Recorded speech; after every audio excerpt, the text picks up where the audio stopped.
16. అన్యాయము చేత కలిగిన గొప్ప వచ్చుబడి కంటే నీతితో కూడిన కొంచెమే శ్రేష్టం. అన్యాయము చేత కలిగిన గొప్ప వచ్చుబడి కంటే, అన్యాయం చేస్తుంటారు, వారిలో ఏమాత్రము నీతి ఉండదు. అవినీతి పరులై అన్యాయం చేస్తుంటారు. అందుకే అంటున్నాడు, అన్యాయం చేస్తూ వానికి జాలి ఉండదు. అన్యాయం చేసే మనిషికి జాలి, దయా, దాక్షిణం ఏమాత్రం ఉండదు. ఆయనకు కావలసింది ఏంటంటే గొప్ప వచ్చుబడి, లేకపోతే లాభం రావాలి. అందుకే కల్తీ వ్యాపారం చేస్తుంటారు, మంచి వస్తువులలో కల్తీ చేస్తుంటారు. కల్తీ చేత డబ్బును సంపాదిస్తుంటారు, అన్యాయం చేస్తుంటారు, అక్రమంగా లాక్కుంటారు, దోపిడీ చేస్తుంటారు. కొంచెం అమాయకులు కనబడితే వారిని ఇంకా మోసం చేస్తారు. మంచి కబుర్లు చెప్తూ వారిని దగ్గరికి చేర్చుకొని అక్రమం చేసుకొని వారికి అన్యాయం చేసేవారిగా ఉంటారు. ఇతరుల ఆస్తిని కాజేసేవారు ఉంటారు. కొంచెం అమాయకత్వం కనబడితే వాళ్ళది దోచుకునేవారు ఉంటారు. అందుకే అంటున్నాడు, అన్యాయం చేత కలిగిన గొప్ప వచ్చుబడి కంటే నీతితో కూడిన కొంచెమే శ్రేష్టం. నువ్వు నీతిమంతుడవై సంపాదించుకున్నది కొంచెమైనా నువ్వు అది శ్రేష్టం. అది నేను భయపెట్టదు, నేను భయభ్రాంతులకు గురిచేయదు. నీకు మంచిగా హాయిగా నిద్ర వస్తుంది, మంచిగా భోజనం చేస్తావు, నీ ఆరోగ్యం బాగుంటుంది, నీకు మంచి నిద్ర పడుతుంది, హాయిగా నువ్వు పడుకుంటావు. అందుకే ఆయన అంటున్నాడు, నీతితో కూడిన కొంచెమే శ్రేష్టం. నీతిమంతులు భయపడాల్సిన అవసరం లేదు. సంపాదించినప్పుడు అన్యాయవంతులు, అన్యాయంగా సంపాదించిన వారు భయపడతారు.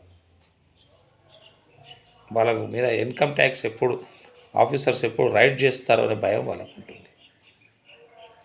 ఇన్కమ్ ట్యాక్స్ ఆఫీసర్స్, సిబిఐ వాళ్ళు ఇలా ఎవరు దాడి చేస్తారు, మా ధనం ఎక్కడ పోతుందో అనే భయం వాళ్ళు ఉంటుంది.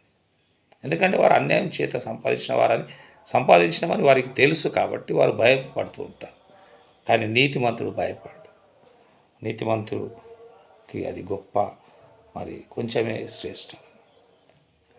నీతిమంతునికి కూడిన మరి రాబడి, నీతితో కూడిన రాబడి కొంచెమే శ్రేష్టం.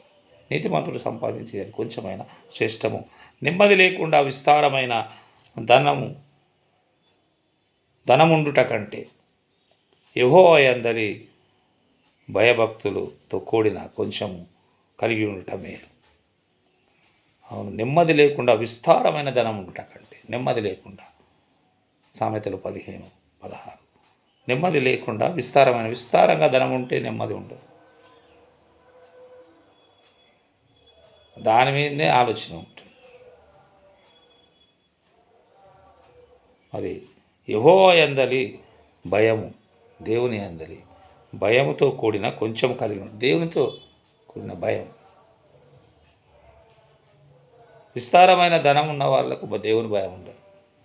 మనకి ఎప్పుడు ధనం మీదనే ఉంటుంది, ధనం మీదనే ఆలోచన ఉంటుంది. దాన్ని ఎవరు దోచుకుంటారా అని భయపడుతుంటారు. దొంగల భయం ఉంటుంది, ఆఫీసర్స్ భయం ఉంటుంది, ఎవరు రైడ్ చేస్తారా అనే భయం ఉంటుంది. ఇలాంటి భయం కలిగి వారు నెమ్మది లేకుండా ఉంటారు.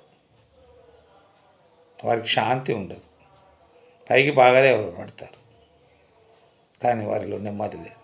కానీ దేవుని యందలి భయం, దేవుని యందలి భయం కూడా కొంచెమే కలిగి ఉండటం మేలు. దేవుని యందలి భయభక్తులు కలిగి ఉండటం మేలు.